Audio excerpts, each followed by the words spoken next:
Okay, so previous lecture classes में हम लोगों ने बेसिकली कार्बोहाइड्रेट की क्लासिफिकेशंस को कवर अप किया था और जहाँ पे मोनोसेकेराइड्स एंड डाइसेकेराइड्स के बारे में डील किया हुआ था, देखा था कि इनका क्या कॉन्सेप्ट होता है। यार ये बीच बीच में जो लोग आते हैं ना, सो लास्ट में हम लोगों ने क्लास को वाइंड अप किया था, दैट इज पॉलीसेकेराइड की क्लासिफिकेशंस पे, जहाँ पर आपने देखा था कि क्लासिफिकेशंस में आपको पॉलीसेकेराइड्स को बेसिकली दो कैटेगरी में डिवाइड किया गया था, होमोपॉलीसेकेराइड्स और हेट्रोपॉलीसेकेराइड। एक क्लासिफिकेशन ये था और दूसरा था structural polysaccharides and storage polysaccharide. So structural का मतलब नॉर्मली अगर आप देखेंगे कि पॉलीसेकेराइड्स के बारे में, तो आपको जानकारी मिलेगा कि पॉलीसेकेराइड ऐसे कार्बोहाइड्रेट के क्लासेस हैं जो कि ज़्यादातर स्ट्रक्चर्स में पार्टिसिपेट करते हैं, as well as stored food material के रूप में क्या कहते हैं यूज किए जाते हैं। तो इनमें कुछ कॉमन एग्जांपल्स आपके सिलेबस में दे रखा है पढ़ने के लिए, और उनका एप्लीकेशन मतलब उनका यूज कहाँ कहाँ पे है, कहाँ कहाँ पे वो पाए जाते हैं, किस तरीके से उनका स्ट्रक्चर होता है, ये सब कुछ यहाँ पे आज की क्लास में हम लोग क्या करेंगे, वन बाय वन कवर करेंगे। तो अगर प्रीवियस स्लाइड की मैं बात करूं तो ये आप लोगों को पहले ही पढ़ा चुका हूं, जहां पर आप लोग देख चुके हैं कि बेसिकली पॉलीसेकेराइड्स को होमोपॉलीसेकेराइड्स एंड हेट्रोपॉलीसेकेराइड में कैटेगराइज किया जाता है। इसका मतलब हो जाता है कि सेम काइंड के अगर मोनोसेकेराइड मॉलिक्यूल मिले हुए होंगे तो इसको आप बोलेंगे होमो, और यहाँ पे क्या होगा, डिफरेंट काइंड्स के मिले हुए होंगे तो इसको आप बोलेंगे हेट्रो। तो होमोपॉलीसेकेराइड्स को फर्दर दो कैटेगरी में, स्टोरेज स्टोरेज का मतलब है कि ये रिजर्व फूड मटेरियल के रूप में क्या होते हैं, स्टोर किए जाते हैं, जिसको कि आप बोलते हैं that is storage form of polysaccharides. और दूसरा वो जो कि स्ट्रक्चरल कंपोनेंट हो, मतलब सेल वॉल के स्ट्रक्चर में पार्टिसिपेट कर रहे हो, सेल मेम्ब्रेन की कंपोनेंट में हो, या फिर कोई दैट इज एक्सोस्केलेटन हो वहाँ पे पार्टिसिपेट कर रहे हो, तो ऐसे पॉलीसेकेराइड के मॉलिक्यूल जो कि किसी लिविंग सेल्स के कंपोनेंट में पार्टिसिपेट कर रहे हो उनको आप स्ट्रक्चरल पॉलीसेकेराइड के नाम से जानते हैं। जबकि जो किसी भी लिविंग सिस्टम लाइक प्लांट है या एनिमल है या बैक्टीरियल सेल्स है, उनकी बॉडी में अगर वो रिजर्व फूड मटेरियल, मतलब कि जो उस इंडिविजुअल्स का एक्स्ट्रा अमाउंट ऑफ एनर्जी होगा, वो रिजर्व फूड मटेरियल जो स्टोर होता है उसको आप बोलते हैं that is the storage polysaccharide, right. तो स्टोरेज और स्ट्रक्चरल इनके दोनों के बेसिस पे हम लोग यहाँ पे देखेंगे कि क्या है। और आप प्लीज़, आप सभी लोगों से कि मेरा रिक्वेस्ट है कि मैं लिंक जो आपको देता हूँ उसमें आप 2 से 3 मिनट पहले ही जुड़ जाया करिए। क्लासेस एक बार स्टार्ट हो जाती हैं तो बाद बाद में आप बीच में रिक्वेस्ट डालते हैं तो इस स्लाइड से वहाँ पे जाने में थोड़ा प्रॉब्लम होता है। सो प्लीज़ ये सभी लोगों से रिक्वेस्ट है, 8 बजे का जो लिंक मैं आपको 7 बजे ही दे देता हूँ, तो आप कोशिश किया कीजिए कि 7:55 पे आप लोग लॉगिन कर जाएँ ताकि क्लास 8 बजे से स्टार्ट हो जाए। बीच में कोशिश करें कि बीच में आप जॉइन ना करें, ये आपके लिए भी ठीक रहेगा और क्लासेस के लिए भी। ओके, सो बेसिकली यहाँ पे हम लोग देख रहे थे storage polysaccharides and signal polysaccharide को लेकर के। यहाँ पे दो प्राइम एग्जांपल आपको पढ़ने हैं स्टोरेज के लिए, और दो आपको पढ़ने दैट इज स्ट्रक्चरल के लिए।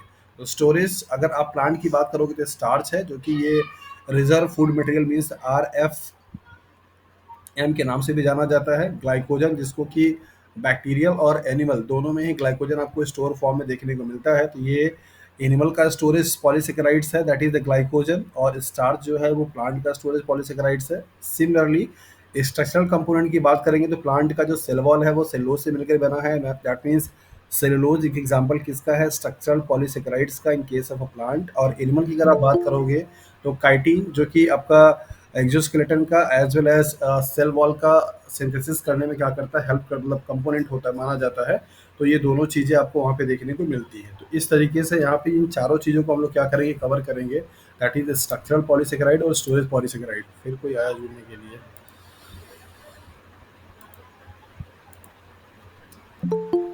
अरे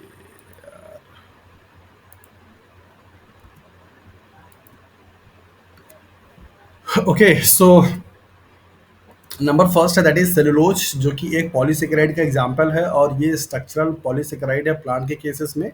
मींस प्लांट की बॉडी में, मींस प्लांट का जो सेल्स है उसका सेल का जो सेल वॉल का कंपोनेंट है वो बेसिकली किसका, दैट इज सेलुलोज का है। तो सेलुलोज है polysaccharide which is prime component of the plant cell wall. अगर आप लोगों ने प्लांट का सेल देखा है, उसके सेल वॉल का स्ट्रक्चर देखा है, तो आपको पता चलेगा कि बेसिकली ये सेलुलोज का मिलकर के क्या होता है, बना होता है। चूंकि ये स्ट्रक्चर में पार्टिसिपेट कर रहा है, इन्वॉल्व हो रहा है, दैट्स वाई आप इसको स्ट्रक्चरल पॉलीसेकेराइड के नाम से जानते हैं।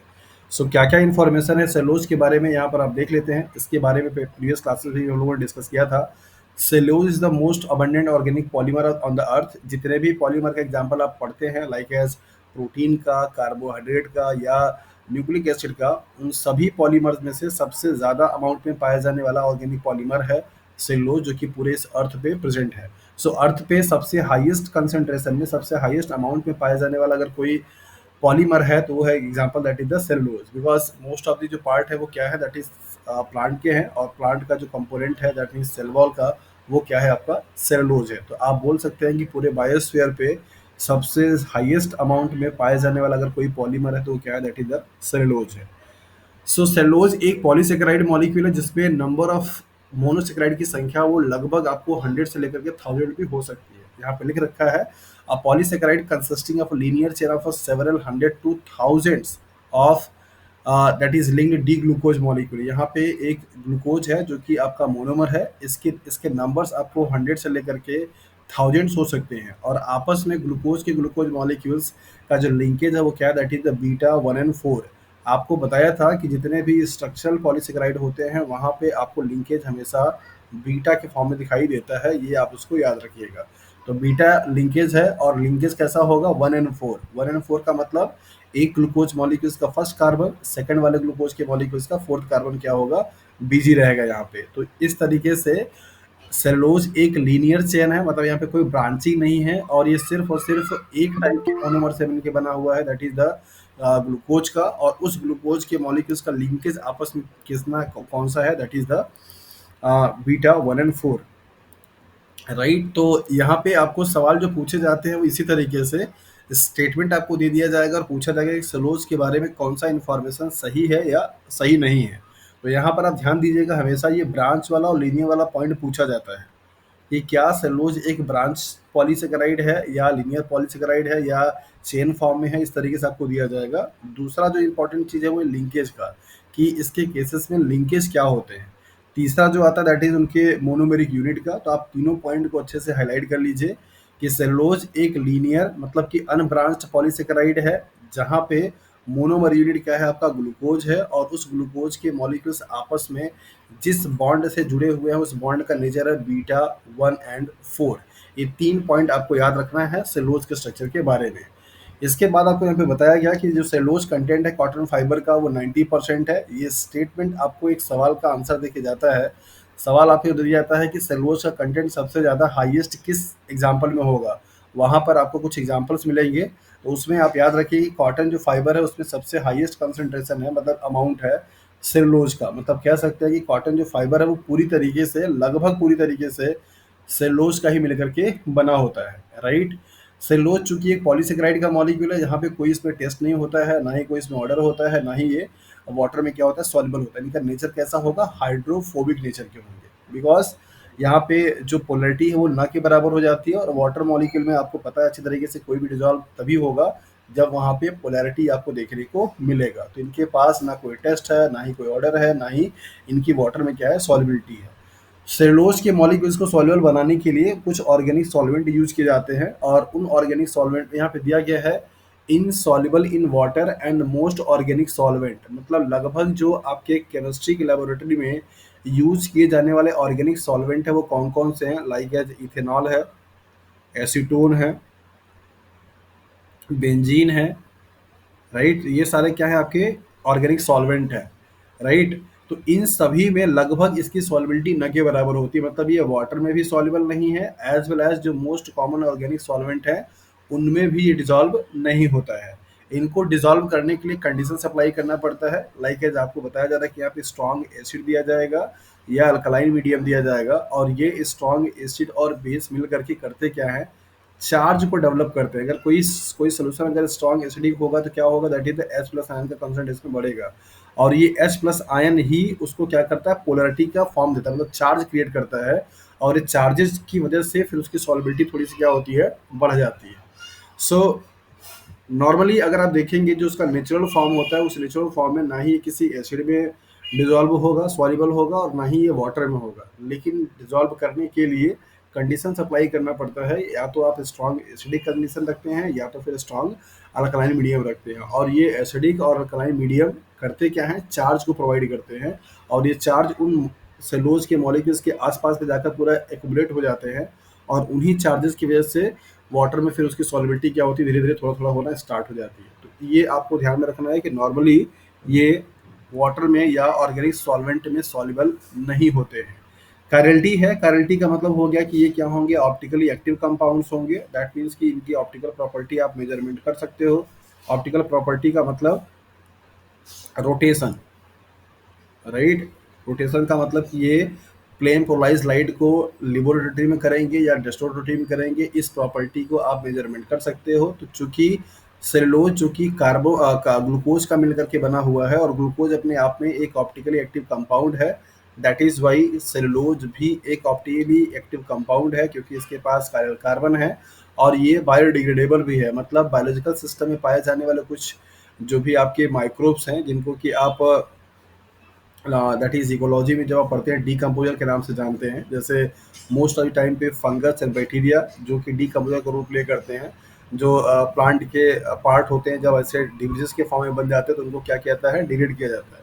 तो डीकम्पोजर्स के पास वो एंजाइम्स होते हैं, जिस एंजाइम की हेल्प से ये सेलुलोज को डाइजेस्ट करने में क्या करता है, हेल्प करता है। दैट मीन्स सेलुलोज को डाइजेस्ट करके ब्रेक डाउन करके उसके सिंपलर फॉर्म में कन्वर्ट किया जा सकता है।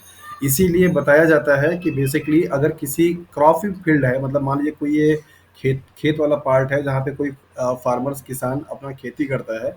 अगर जैसे लाइक है अभी गेहूं का सीजन चल रहा है, वीट का, राइट। आई डोंट नो कि आप लोग कितने लोग इसमें से खेती के बारे में जानते हो, एग्रीकल्चर के बारे में, बट आप सुन लीजिए।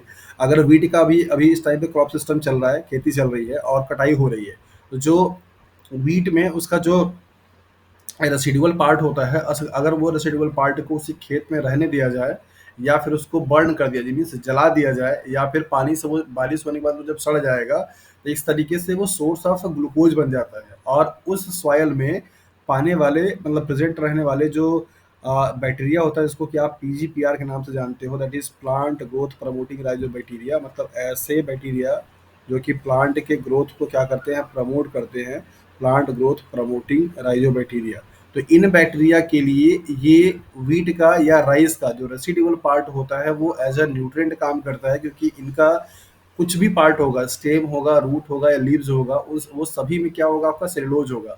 और सेलुलोज जब आपका मॉइस्चर पाता है, मीन्स नमी पाएगा, तो जो भी वहाँ पे फंगस या बैक्टीरिया होंगे, उस सेलुलोज को क्या करते हैं, डिग्रेड करते हैं। डिग्रेड करने के बाद क्या बनाएंगे, दैट इज द ग्लूकोज बनाएंगे। और ये ग्लूकोज आपके सॉइल में जा करके बहुत अच्छे तरीके से कार्बन का सोर्स बन जाता है।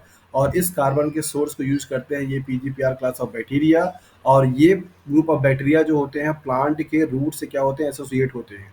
और इनके रूट के एसोसिएशन के साथ साथ में, एसोसिएशन करने के बाद ये बैक्टीरिया इस प्लांट को सॉयल से सब न्यूट्रिएंट प्रोवाइड करने में क्या करते हैं, हेल्प करते हैं, जिसकी वजह से उस प्लांट की ग्रोथ और जर्मिनेशन बेहतर हो जाती है। सो टेक्निकली अगर आप देखें तो सेलुलोज एक बायोडिग्रेडेबल है, और उसके होने से जिस किसी भी सॉयल के पैच में, एरिया में, अगर कोई ऐसे प्लांट का रेसिडुअल पार्ट अगर वहाँ पे छोड़ दिया जाता है, तो वहाँ की न्यूट्रिएंट एफिशिएंसी बढ़ जाती है।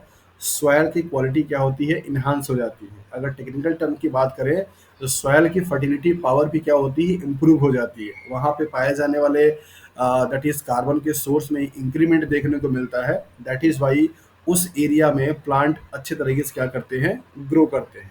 तो सेलुलोज जो कि आपके लिविंग कंपोनेंट का पार्ट है स्ट्रक्चरल के फॉर्म में, लेकिन ये डिग्रेड होने के बाद एज ए कार्बन सोर्स के रूप में भी अच्छे तरीके से क्या होता है, यूज होता है। और बैक्टीरिया और फंगस जो इसको डाइजेस्ट करते हैं, वो अच्छे तरीके से इसको एज अ सबस्ट्रेट यूज करके अपना भी ग्रोथ करते हैं, एज वेल एज सॉयल के न्यूट्रिएंट कंटेंट को भी क्या करते हैं, इम्प्रूव करने का काम करते हैं। नेक्स्ट पॉइंट यहाँ पे दिया जा रहा है, that is cellulose drive from the D glucose unit which is condense through the beta 1,4 glycosidic linkage. ये इन्फॉर्मेशन आपको पहले भी यहाँ पे बता दिया गया कि यहाँ पे जो यूनिट होगा मोनोमर का, वो क्या होगा, डी ग्लूकोज होगा, और लिंकेज जो होगी बीटा 1 and 4 होगी, राइट। ये एक स्ट्रेट चेन पॉलीमर होता है, मतलब ब्रांचेज नहीं होती हैं। ये वाली लाइन आपको पहले भी मैंने बताया कि इसको आप ध्यान दीजिएगा, ब्रांच और आपको स्ट्रेट चेन देकर के कन्वर्ट, मतलब कन्फ्यूजन किया जाता है। तो सेलुलोज एक स्ट्रेट चेन फार्मूला है।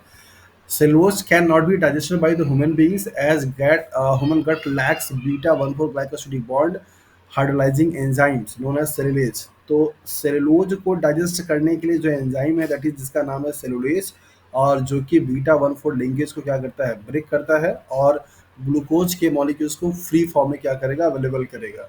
हमारी बॉडी का जो डाइजेस्टिव सिस्टम है, ट्रैक है, गट है, उसमें ये एंजाइम नहीं पाया जाता। That's why we can't digest directly cellulose.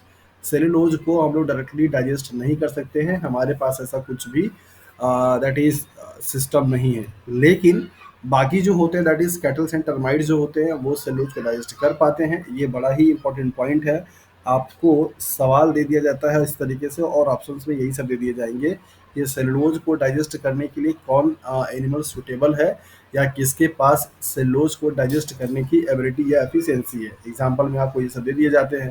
तो आप यहाँ पे ध्यान से समझिए, इस बात को बताया जा रहा है कि कैटल्स और टर्माइट्स जो होते हैं वो सेलुलोज को डाइजेस्ट कर सकते हैं क्योंकि उनके पास क्या है, सिम्बियोटिक माइक्रो ऑर्गेनिज्म है। ऐसे माइक्रो ऑर्गेनिज्म जो कि उनकी बॉडी में पॉजिटिव एसोसिएशन में क्या है, जुड़े हुए। सिम्बियोटिक का मतलब होता है कि अगर दो कोई ऑर्गेनिज्म है ए और बी और इनका आपस में क्या है, एसोसिएशन है, तो ये दोनों ही एक दूसरे से क्या होंगे, बेनिफिट होंगे। दैट मीन्स दोनों ही बेनिफिशियल होगा। उस ऐसे टाइप के इंटरेक्शंस को आप सिम्बियोटिक इंटरेक्शंस या सिम्बियोटिक एसोसिएशन के नाम से जानते हैं, राइट। जहाँ पे दो ऑर्गेनिज्म आपस में जुड़े हुए हों और उन दोनों का ही एक दूसरे से क्या हो, बेनिफिट हो रहा हो, मीन्स पॉजिटिव पॉजिटिव हो रहे हों, तो ऐसे इंटरेक्शंस को आप सिम्बियोटिक एसोसिएशन या रिलेशनशिप के नाम से जाना जाता है। तो कैटल्स और टर्माइट्स के डाइजेस्टिव ट्रैक में पाए जाने वाले जो माइक्रोब्स होते हैं वो सिम्बियोटिक एसोसिएशन के साथ में जुड़े हुए होते हैं। मतलब ये माइक्रोब्स को सर्वाइव करने के लिए न्यूट्रिएंट चाहिए होता है, वो कौन प्रोवाइड करेगा, दैट इज द उनकी बॉडी। और इनको वो चीज़ डाइजेस्ट हो जाती, मतलब इस माइक्रोब्स की वजह से वो चीज़ भी डाइजेस्ट हो पाते हैं जो कि नॉर्मली इनकी बॉडी में डाइजेस्ट करने की एफिशिएंसी नहीं होती। जैसे लाइक एज ये माइक्रोब्स ही हैं जो कि सूटेबल बना रहे हैं सेलुलोज को डाइजेस्ट करने के लिए, क्योंकि माइक्रोब्स के पास वो एंजाइम होते हैं जो कि सेलुलोज को डाइजेस्ट कर सकता है। तो ये माइक्रोब्स इनको सेलुलोज को डाइजेस्ट करके प्रोवाइड करता है, और जबकि ये ऑर्गेनिज्म इनको फ्री फॉर्म में क्या करते हैं, न्यूट्रिएंट प्रोवाइड करते हैं और वो स्पेस देते हैं सेटल डाउन होने के लिए, जहाँ पे वो स्टैब्लिश करके प्रॉपरली रह सकते हैं। तो इनके गट में या इनके डाइजेस्टिव ट्रैक में पाए जाने वाले ये माइक्रोब्स सिम्बियोटिकली एसोसिएटेड होते हैं और उस सिम्बियोटिक एसोसिएशन वाले माइक्रोब्स के हेल्प से कैटल्स और टर्माइट सेलुलोज को डाइजेस्ट आसानी से कर लेते हैं। यहाँ पे स्ट्रक्चर आपको बताया जा रहा है सेलुलोज का, जहाँ पर आप देख सकते हैं कि ये सारे ग्लूकोज के मॉलिक्यूल्स हैं। Like as 1 molecule, 2 molecule, 3 molecule, 4 molecule आपको स्ट्रक्चर यहाँ पे दिखाई दे रहा है। और ये कार्बन नंबर 4 है, ये कार्बन नंबर फर्स्ट है। तो लिंकेज अगर आप देखेंगे तो इस वाले शुगर का मतलब पहले वाले शुगर का carbon number 4, sorry carbon number first, और दूसरे वाले शुगर का कार्बन नंबर 4 क्या है, यहाँ पे इन्वॉल्व है। ये जो लिंकेज आपको दिखाई दे रही है यही लिंकेज क्या है, that is the beta 1N4 linkage है। तो इस तरीके से अगर आप देखेंगे तो आपको ये वाला जो एंड दिखाई देगा उसको आप क्या बोलते हैं, that is the non reducing and. और इस तरीके से अगर आप देखेंगे तो यहाँ पे पूरे पॉलीमर का जो सबसे लास्ट वाला चेन का दैट इज कार्बोनेट होगा, मीन्स ग्लूकोज मॉलिक्यूल होगा, उसका फर्स्ट कार्बन चूंकि यहाँ पे फ्री है हाइड्रोक्सिल ग्रुप का और मतलब एल्डिहाइड ग्रुप का, इसलिए आप इसको बोलते हैं रिड्यूसिंग एंड। तो आपसे सवाल पूछा जाता है कि सेलुलोज में क्या सिर्फ रिड्यूसिंग एंड पाए जाते हैं या सिर्फ नॉन रिड्यूसिंग पाए जाते हैं या दोनों ही पाए जाते हैं। तो आप उसमें दिखा सकते हैं कि एक टर्मिनल पे, जिस टर्मिनल पे पहले वाले कार्बन पे ओ एच ग्रुप प्रेजेंट है वो रिड्यूसिंग एंड को रिप्रेजेंट करता है, जबकि एक एंड पे जहाँ पे कार्बन नंबर फोर्थ पे ओ एच दिखाई दे रहा है वो नॉन रिड्यूसिंग एंड को क्या करता है, रिप्रेजेंट करता है। तो इस तरीके से एक मॉलिक्यूल ऑफ सेलुलोज में दोनों ही एंड पाए जाते हैं, दैट इज द रिड्यूसिंग वाले भी और नॉन रिड्यूसिंग वाले भी। So this is all about the cellulose, which is a polysaccharide, like a structural polysaccharide that is major component of the plant cell wall. So cellulose के बारे में ये information थी और होपफुली कि इस इन्फॉर्मेशन के बेसिस पे सेलुलोज से जो भी सवाल आएगा आप आसानी से कर पाएंगे। याद रखने वाली चीज़ क्या है, बीटा 1N4 लिंकेज, ग्लूकोज इनका मोनोमर यूनिट है, ये स्ट्रेट चेन के फॉर्म में होते हैं, दैट मीन्स कोई भी यहाँ पे ब्रांचिंग नहीं होता है। तो ये वाली पॉइंट आपके लिए इंपॉर्टेंट है। दूसरा, ह्यूमन बींग्स के पास कोई भी एंजाइम नहीं है जो कि सेलुलोज को डाइजेस्ट कर सके। इनका सबसे हाईएस्ट जो कंसंट्रेशन देखने को मिलेगा वो कहाँ पे, कॉटन फाइबर में। सॉल्युबिलिटी इनकी इनऑर्गेनिक सॉल्वेंट में और ऑर्गेनिक सॉल्वेंट में देखने को नहीं मिलती है। So this is the key information about the cellulose molecule. Now come to the next, that is excuse me starch, sir. Which is excuse me sir. हाँ जी बताइए। हाँ सर। सर आप सर आपने बोला कि मतलब जैसे जब ये सोल्यूबल होते हैं स्ट्रॉन्ग एसिडिक या स्ट्रॉन्ग बेसिक मीडियम के अंदर, तो सर ये जो स्ट्रक्चर है ग्लूकोज का या सेलुलोज का जो स्ट्रक्चर है, उनके जो OH और H फ्री होते हैं उनके साथ बॉन्ड बनाते हैं, या सिर्फ इनको वैसे ही चारों तरफ से मतलब घेर लेते हैं? आपकी आवाज़ तो डिस्कनेक्ट हुई, लेकिन मैं जितना समझ पाया हूँ उसके बेसिस पे पहले बोलता हूँ, अगर आपका सवाल वही है तो फिर आप एग्री कीजिएगा। आपने मेरे ख्याल से यही पूछा कि जो एसिडिक कंडीशंस में H प्लस आयन या OH आयन जनरेट होता है, और ये H plus ion OH ion की हेल्प से इस मॉलिक्यूल्स पे क्या होता है, चारों तरफ ये इंटरेक्ट हो जाते हैं, जिससे जिससे चार्ज डेवलप होती है, और यही चार्जेस वाटर मॉलिक्यूल के चार्ज से क्या करते हैं, इंटरेक्ट करते हैं, जिसकी वजह से क्या करते हैं, ये सॉल्युबल हो पाते हैं। यही सवाल था आपका। यस सर, जो ये चार्ज है मतलब सेलुलोज के अंदर जो ये स्ट्रक्चर है, OH और H तो मतलब सेलुलोज के अंदर बहुत है, हद से ज्यादा है। तो सर जो ये H और OH है उनके साथ स्पेसिफिकली जो ये फ्री चार्ज है, ये इनके साथ बॉन्ड बनाते हैं या सिर्फ इसको वैसे ही सराउंड कर लेते हैं सर, बिना किसी बॉन्डिंग के? बॉन्ड बॉन्ड बनाने का जरूरत नहीं है, मतलब बॉन्ड नहीं बनता यहाँ पे। बॉन्ड बनेगा तो इसका स्ट्रक्चर डिस्टर्ब हो जाएगा। ये जो चार्जेस होते हैं, जिसको कि अपने आयनिक इफेक्ट अगर आपने पढ़ा होगा तो शायद आपको समझ में आ जाएगा। जब भी आप किसी भी सॉल्यूशंस में आप अगर सॉल्ट का सोल्यूशन सॉल्ट डालते हैं या फिर एसिड या बेस डालते हैं, तो उसकी आयनिक स्ट्रेंथ क्या होती है, बढ़ जाती है। ठीक है। तो पीएच भी एक तरीके का क्या है, एस प्लस का और ओ एस का डोनर होता है, मतलब कि आयनिक स्ट्रेंथ बढ़ाता है, और ये आयनिक स्ट्रेंथ उस सॉल्यूशंस का जो सॉल्युबिलिटी होती है उसको क्या करती है, इंप्रूव कर देती है। ऐसा इसलिए कि आयनिक स्ट्रेंथ इस कंपाउंड का, जो कि मान लीजिए अभी ये नॉन पोलर था, तो इस सॉल्यूशन के आयनिक स्ट्रेंथ की वजह से इसमें पोलैरिटी जनरेट हो जाती है, और यही पोलैरिटी उस सॉल्वेंट के चार्ज से इंटरेक्ट होकर के उसको सॉल्युबल बनाना शुरू कर देता है, जो कि अब तक क्या था, इनसॉल्युबल था। तो इनमें से किसी भी हाइड्रोक्सिल के साथ में कोई बॉन्डिंग नहीं बनेगा, ऐसा मतलब यहाँ पे कुछ कुछ डिस्प्लेसमेंट नहीं होता है। ये सिर्फ आयनिक स्ट्रेंथ को बढ़ाते हैं, और उस आयनिक स्ट्रेंथ की वजह से उसकी सॉल्बिलिटी सॉल्वेंट में क्या होती है, इंप्रूव हो जाती है। अगर आपका सवाल ये है कि ये OH ग्रुप को रिप्लेस कर रहा है या फिर कहीं इस पे बॉन्ड बना रहा है, तो ऐसा बॉन्ड नहीं है। हाँ, ज़रूर उस केस में, जिस केस में अगर ये सॉल्वेंट वाटर है, तो वाटर मॉलिक्यूल के साथ में ये OH ग्रुप हाइड्रोजन बॉन्ड को बनाने में क्या करते हैं, हेल्प करते हैं। और जब हाइड्रोजन बॉन्ड बनता है तो आसानी से उसकी सॉल्बिलिटी क्या होती है, बढ़ जाती है। ओके। Okay sir. और सर जो ये सेलुलेज एंजाइम है, क्योंकि हमारे अंदर तो सेलुलेज एंजाइम पाया नहीं जाता, तो सर ऐसा हो सकता है कि जो ये माइक्रो ऑर्गेनिजम्स हैं इनको हम अपने बॉडी के अंदर ले लें, या फिर सेलुलेज एंजाइम हम लैब सिंथेटिक करके और सिंथेसाइज करके लैब्स के अंदर फिर टैबलेट्स वगैरह के फॉर्म में ले लें, तो सर ऐसा पॉसिबल है?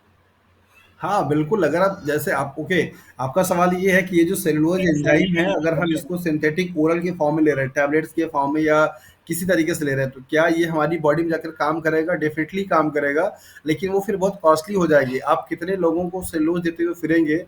इस एंजाइम को एक्सट्रैक्ट करना, उसको टैबलेट, ये एंजाइम है ना, तो एंजाइम्स को उस तरीके से क्रिस्टलाइन फॉर्म में रखना, मतलब टैबलेट की बनाने की जो प्रक्रिया होगी वो काफ़ी कॉस्टली पड़ेगी।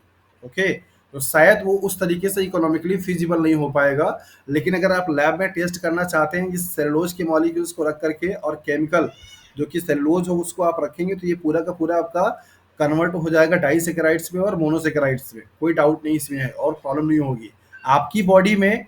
वो एंजाइम्स देखिए, हर एंजाइम्स को पीएच रेंज पे काम करने के लिए चाहिए होता है। आपकी बॉडी का जो गट सिस्टम है, जैसे लाइक स्टमक है, इंटेस्टाइन है, या फिर या उसके नीचे की जो पार्ट है, पेंक्रियाज वगैरह, वहाँ पे जो पीएच मीडिया है, वो पीएच मीडियम है, वो पीएच मीडियम उसके लिए सूटेबल होगा कि नहीं, ये भी देखने वाली बात होगी। राइट। तो सेलुलोज का डायरेक्टली आप अगर टैबलेट खा रहे हो कि नहीं, मतलब अगर आप खा रहे हैं, तो वो सेलुलोज मॉलिक्यूल्स को डाइजेस्ट तो करेगा जरूर, लेकिन आपकी बॉडी के साथ में कंपेटिबिलिटी होगी कि नहीं होगी, ये क्लिनिकल ट्रायल का प्रोसेस होगा। वो देखने वाली बात होगी कि हाँ, जो हमारे सिस्टम में, मतलब हमारी बॉडी के अंदर में जितने भी पीएच रेंज है, क्या उस रेंज में वो काम कर रहा है कि नहीं कर रहा है, ये एक तरीके का क्लिनिकल ट्रायल की बात होगी। अदरवाइज वैसे काम करेगा, कोई प्रॉब्लम नहीं होगा। या फिर सर जैसे जो माइक्रो ऑर्गेनिजम्स है, क्योंकि इनको ये तो फूड के लिए कैटल्स के अंदर रह रहे हैं, तो अगर वही फूड हमारी बॉडी के अंदर प्रोवाइड किया जाए और फिर वो सेलुलेज एंजाइम सिक्रीट करे, तो सर ऐसा भी पॉसिबल हो सकता है? आपकी बॉडी में जो माइक्रोब्स होते हैं उनका काम ये नहीं होता है। आपकी बॉडी में भी एसोसिएटेड होते हैं, that is symbiotic micro organism, जो कि विटामिन को बनाने में काम करते हैं, लाइक एज विटामिन बी 12 हमारी बॉडी ना ही बना पाती है और ना ही हमको फूड से मिलता है। ये बी 12 विटामिन जो होता है वो आपकी बॉडी में पाए जाने बैक्टीरिया जो होते हैं वही लोग सिक्रेट आउट करते हैं, वही लोग बनाते हैं। यही कारण है कि जिस जब आप एंटीबायोटिक को खाते हो तो वो एंटीबायोटिक आपकी बॉडी में पाए जाने वाले जो दैट इज पॉजिटिवली आपकी बॉडी में काम कर रहे होते हैं उन बैक्टीरिया पे भी क्या करता है, इम्पैक्ट करता है। इसीलिए अगर आपने नोटिस किया होगा कि जब आप लॉन्ग टाइम तक एंटीबायोटिक्स खा लेते हैं, 2 4 6 दिन आपको फीवर हो जाती है, उसके बाद आपकी खाना खाने की रेट कम हो जाती है। आपसे खाना बहुत अच्छे से खवा मतलब आपको जितना खाना खाने की इच्छा होती थी उतना पहले जैसा अब उतना इच्छा नहीं होगा। ऐसा इसलिए क्योंकि उस एंटीबायोटिक ने आपके माइक्रोबायोटा को, आपके माइक्रोफ्लोरा को क्या कर दिया है, पॉपुलेशन कम कर दिया है, जो कि आपकी बॉडी में बहुत सारे न्यूट्रिएंट को बनाने में हेल्प कर रहे थे। तो उनके किल हो जाने से आपको आपकी बॉडी रिकवरी करने में टाइम लगाती है। 4 6 दिन के बाद आप जब ठीक हो जाते हो, उसके 4 6 दिन के बाद आपकी बॉडी नॉर्मल फिर से पुराने फॉर्म में आना शुरू हो जाती है। तो आपकी बॉडी में भी माइक्रोब्स पाए जाते हैं और माइक्रोबियल का एसोसिएशन पॉजिटिवली ही है, दैट इज सिम्बियोटिक ही है।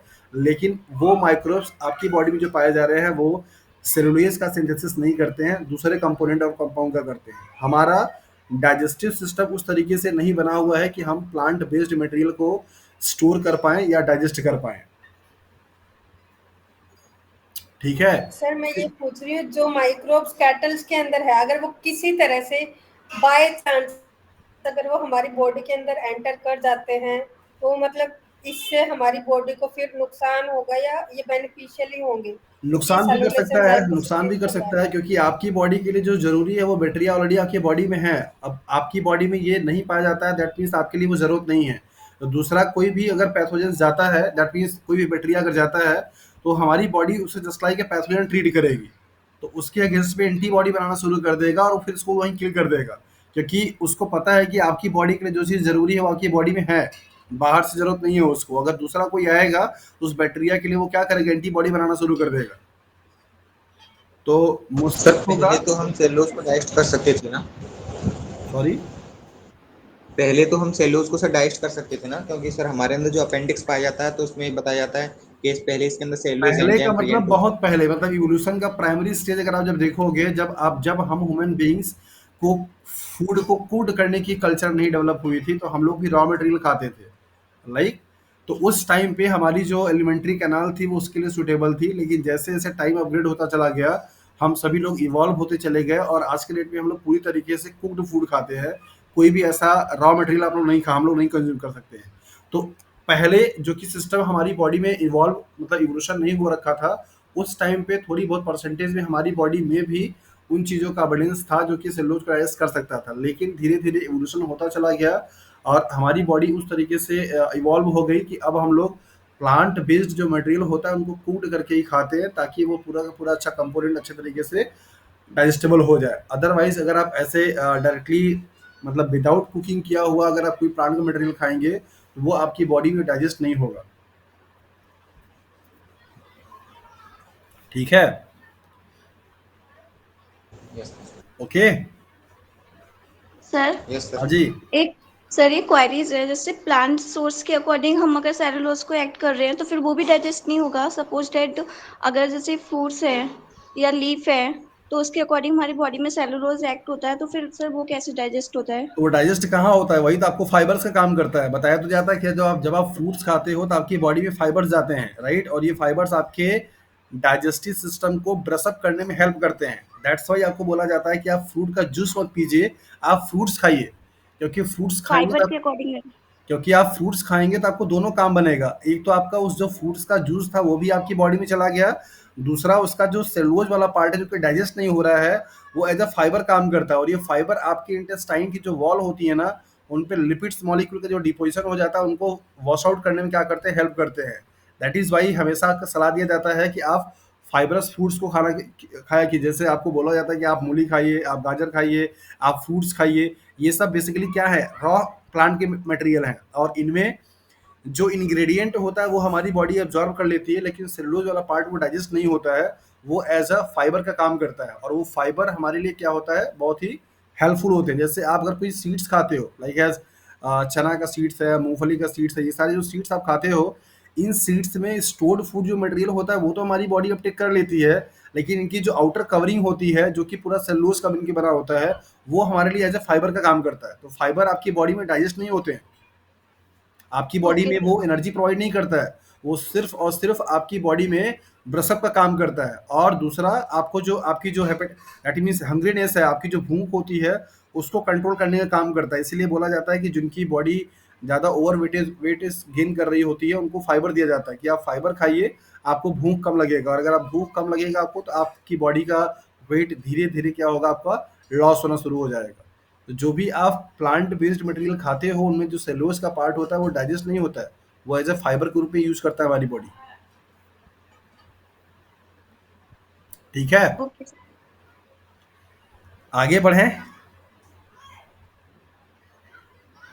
Yes sir. कि और भी कुछ सवाल बाकी रह गया इस पे? सर नेक्स्ट स्लाइड पे स्विच कर देंगे। ओके, मेरे ख्याल से अभी काफी डिस्कशन हो गया, तो हम लोग आगे की तरफ मूव करते हैं। और अगला जो पॉलीसेकेराइड का मॉलिक्यूल है, दैट इज स्टार्च, जो कि एक स्टोरेज पॉलीसेकेराइड है प्लांट की बॉडी में। मीन्स प्लांट जो कि एक ऑटोट्रॉपिक कैटेगरी में आता है ऑर्गेनिज्म में, और ये फोटोसिंथेसिस के प्रोसेस के थ्रू ग्लूकोज और सुक्रोज का फॉर्मेशन करता है, और यही ग्लूकोज और सुक्रोज फर्दर स्टोर्ड होकर के स्टार्च का क्या करते हैं, सिंथेसिस करते हैं। तो स्टार्च प्लांट की बॉडी में डायरेक्टली नहीं बनता है, ये इंटर कन्वर्जिबल फॉर्म पाया जाता है, मतलब कन्वर्ट होने वाला फॉर्म है। प्लांट डायरेक्टली जो है वो ग्लूकोज और ग्लूकोज से सुक्रोज बनाता है, और ये सुक्रोज फाइनली कन्वर्ट हो करके स्टार्च में क्या होते हैं, कन्वर्ट होते हैं। तो स्टार्च आप प्लांट की बॉडी में कब बन रहा है, मतलब प्लांट की बॉडी में फोटोसिंथेसिस की जो रेट होती है, उस फोटोसिंथेसिस से बनने वाले ग्लूकोज या सुक्रोज मॉलिक्यूल्स इतना ज़्यादा अमाउंट में होते हैं, जितना प्लांट की बॉडी को ज़रूरत होती है अपने मेटाबॉलिज्म को करने के लिए, वो तो उसे यूज कर लेता है। बाकी रेस्ट ऑफ दी जो ग्लूकोज या सुक्रोज के मॉलिक्यूल होते हैं, वो कन्वर्ट किस में हो जाएंगे, दैट इज द स्टार्च में। तो ये स्टार्च इनके लिए, प्लांट के लिए एक स्टोर्ड फूड मटेरियल होता है, या स्टोरेज पॉलीसेकेराइड के नाम से भी जाना जाता है।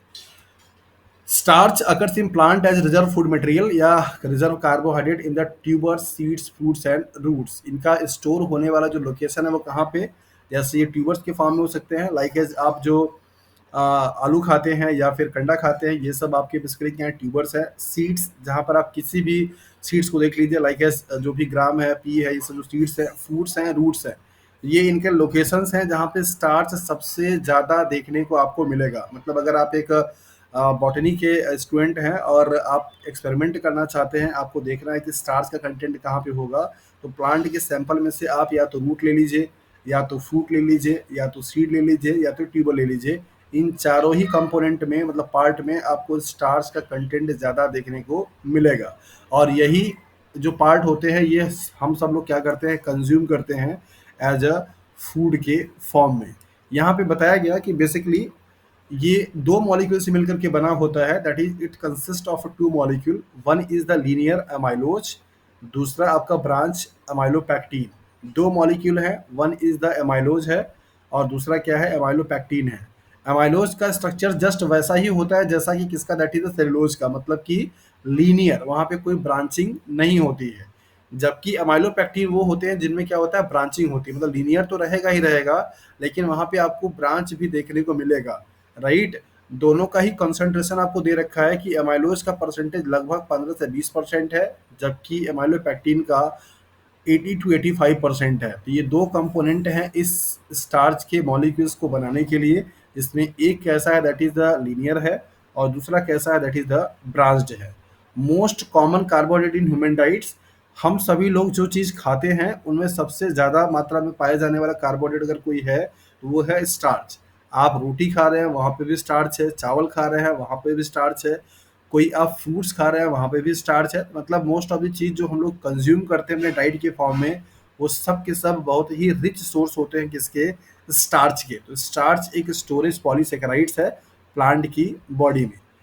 इनका कलर अगर आप इनको टेस्ट देख करेंगे तो कैसा है, आयोडीन इसका सोल्यूशन क्या करते हैं, स्प्रेड किया जाता है जहाँ कहीं भी स्टार्च है। मान लीजिए कि अगर आपका ये प्लेट है, आकार का प्लेट, ठीक है, थोड़ा सा एक्सपेरिमेंटल पॉइंट ऑफ व्यू से भी देखते चलिए। ये मान लीजिए पेट्टी प्लेट्स है, इस पर आपने क्या किया है, मीडिया डाल दिया है, ऐसा मीडिया जो कि बेसिकली क्या करता हो, स्टार्च को सपोर्ट करता, मतलब स्टार्च हो इसमें, राइट। तो आपने उस मीडिया पे क्या किया, बैक्टीरिया को ग्रो कराया। अगर इस बैक्टीरिया के पास ये एबिलिटी होगी कि ये स्टार्च को यूटिलाइज कर रहा होगा या स्टार्च को डाइजेस्ट कर रहा होगा, तो उस मीडिया में जहाँ पे बैक्टीरिया आपने डाला हुआ है वहाँ पे आप आयोडीन का सोल्यूशन डालते हैं।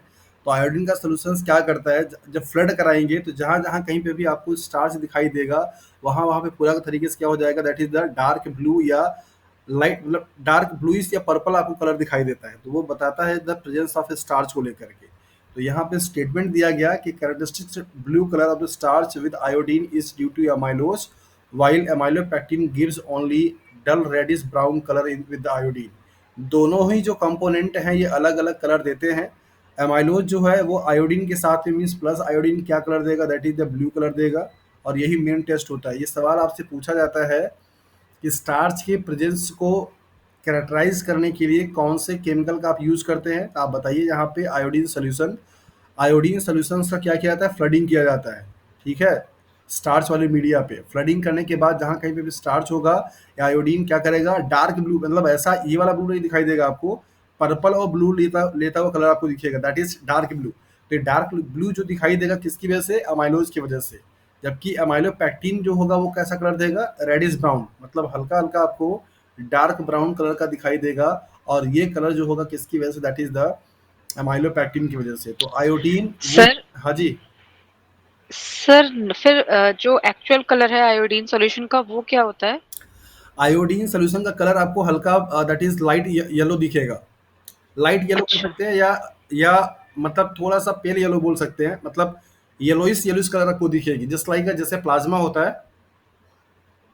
ओके। तो तो आयोडीन, येलोइश कलर का ओरिजिनली है और ये 2 कलर हमको चेंजेस दिखेंगे। जी, अगर आपको ये पता करना है कि आपके किसी भी सैंपल में स्टार्च है कि नहीं है, तो आप आयोडीन का सॉल्यूशन बनाते हैं।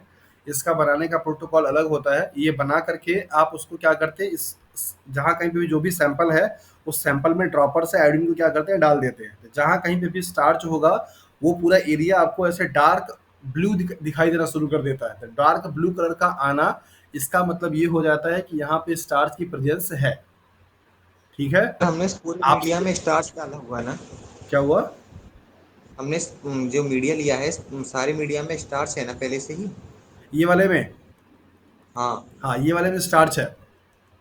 तो सर फिर जब सारे मीडिया में स्टार्च है तो सर ये फिर पूरा मीडिया ही ब्लू कलर में शो होगा। जो आप बैक्टीरिया यहाँ पे ग्रो करा रहे हो, स्टार्च को डाइजेस्ट करने वाले हैं, मतलब जहाँ जहाँ पे बैक्टीरिया ग्रो करेगा, वहाँ वहाँ के स्टार्च क्या कर लेगा, कंज्यूम कर लेगा। तो जहाँ जहाँ बैक्टीरिया होगा, जब आप डालेंगे ना, तो यहाँ पे आपको व्हाइटिश दिखेगा, बाकी सब जगह ब्लू दिखेगा, जिससे कि ये कंफर्म हो ओके। जाता है कि ये बैक्टीरिया जो है वो स्टार्च को यूज करने वाला बैक्टीरिया है, ओके सर। ठीक है। सो स्टार्च से जो आपके क्वेश्चंस बनते हैं टेक्निकली, वो एक तो ये है टेस्ट के लिए कि आप क्या करते हो, मतलब आयोडीन का टेस्ट लगाते हैं, कलर कौन सा आएगा ये, और इसकी ये नेचर, दैट इज ये किस तरीके से मिलकर के बना हुआ है। तो आपने यहाँ पे देखा कि ये एक ऐसा मॉलिक्यूल है जहाँ पे 2 मॉलिक्यूल्स मिलकर के बने हुए हैं, दैट इज लीनियर अमाइलोज का और ब्रांच अमाइलोपैक्टिन का। नेचर भी आपको यहाँ पे साफ साफ लिख दिया गया है कि अमाइलोपैक्टिन ब्रांच्ड होता है, जबकि अमाइलोज दैट इज अमाइलेज क्या है आपका, लीनियर होता है। यहाँ पे भी आपको बताया जा रहा है दैट इज प्योर स्टार जो होगा एक वाइट वाइट कलर का होगा, टेस्टलेस होगा, ऑर्डरलेस होगा, पाउडर है ये, और that is insoluble in cold and alcohol. Cold water में और अल्कोहल में ये स्टार्च भी सॉल्युबल नहीं होगा। सफ़ेद कलर का दिखने वाला एक क्रिस्टल पाउडर है, जिसमें ना तो कोई टेस्ट है, ना ही कोई इसमें स्मेल है, मीन्स ऑर्डर है। लेकिन स्टार्च को डाइजेस्ट करने के लिए अगर आप पानी को थोड़ा सा वार्म करते हैं, मतलब रूम टेम्परेचर से थोड़ा सा इंक्रीज कर देते हैं, नॉट अ बॉइलिंग, बॉयल करने की जरूरत आपको नहीं है, सिर्फ वार्म वाटर में अगर आप करते हैं तो आसानी से स्टार्च डाइजेस्ट हो जाता है, राइट। तो नॉर्मल वाटर में और अल्कोहल में इसकी सॉल्युबिलिटी देखने को नहीं मिलती है। अमाइलोज में जो लिंकेज होगा वो बेसिकली कैसा होगा, 1 अल्फा 1 and 4 का। आपको मैंने बताया था कि जब अगर स्टोरेज पॉलीसेकेराइड की बात आए तो वहाँ पे लिंकेज कैसा होगा, दैट इज द अल्फा का। तो ये वाला जो कंपोनेंट है दैट इज अमाइलोज, उसमें लिंकेज कैसा होगा, अल्फा 1 and 4 का। अमाइलोपैक्टिन में जो लिंकेज होगा, मतलब नॉर्मली तो होगी आपके अल्फा 1 and 4, लेकिन जहाँ जहाँ पे ब्रांचिंग होगी वहाँ पे क्या होगा, दैट इज अल्फा 1 and 6 होगा। तो अमाइलोपैक्टिन में 2 टाइप की लिंकेज, लीनियर चेन में जो होगा वो अल्फा 1 and 4 होगा, जहाँ जहाँ पे ब्रांच होगा वहाँ पे क्या होगा, दैट इज अल्फा 1 and 6 होगा। सो आपको क्या ध्यान में रखना है कि स्टार्च मॉलिक्यूल्स में 2 तरीके के लिंकेज पाए जाते हैं। नंबर पहला अल्फा 1 एंड 4, मतलब कि जब नॉर्मली लीनियर मॉलिक्यूल्स जुड़े हुए होंगे तो उन मॉलिक्यूल्स में लिंकेज कैसा दिखाई देगा, अल्फा 1 एंड 4 का। जहाँ-जहाँ कहीं पे ब्रांचिंग होगी मतलब जुड़े हुए होंगे, वहाँ पे लिंकेज कैसा होगा, दैट इज़ अल्फा 1 एंड 6 का। तो alpha 1 and 6 and alpha 1 and 4 ये 2 तरीके का ग्लाइकोसिडिक बॉन्ड पाया जाता है स्टार्च के केस में। तो आप यहाँ पे देखिए ये स्ट्रक्चर आपको दिखाया जा रहा है, ये एमाइलोज का है जो कि एक लीनियर है, सेम वैसा ही जैसा कि आपने दैट इज सेलुलोज के बारे में देखा था। सेलुलोज भी आपको कुछ ऐसा ही दिखाई दे रहा था, जहाँ पे ये वाला जो कार्बन था ये आपका that is non reducing and था, और ये एक आपका चूंकि फ्री है तो ये क्या कहलाएगा, दैट इज रिड्यूसिंग कहलाएगा। ये एमाइलोज का स्ट्रक्चर है। यहाँ पे लिंकेज अल्फा 1 एंड 4 है।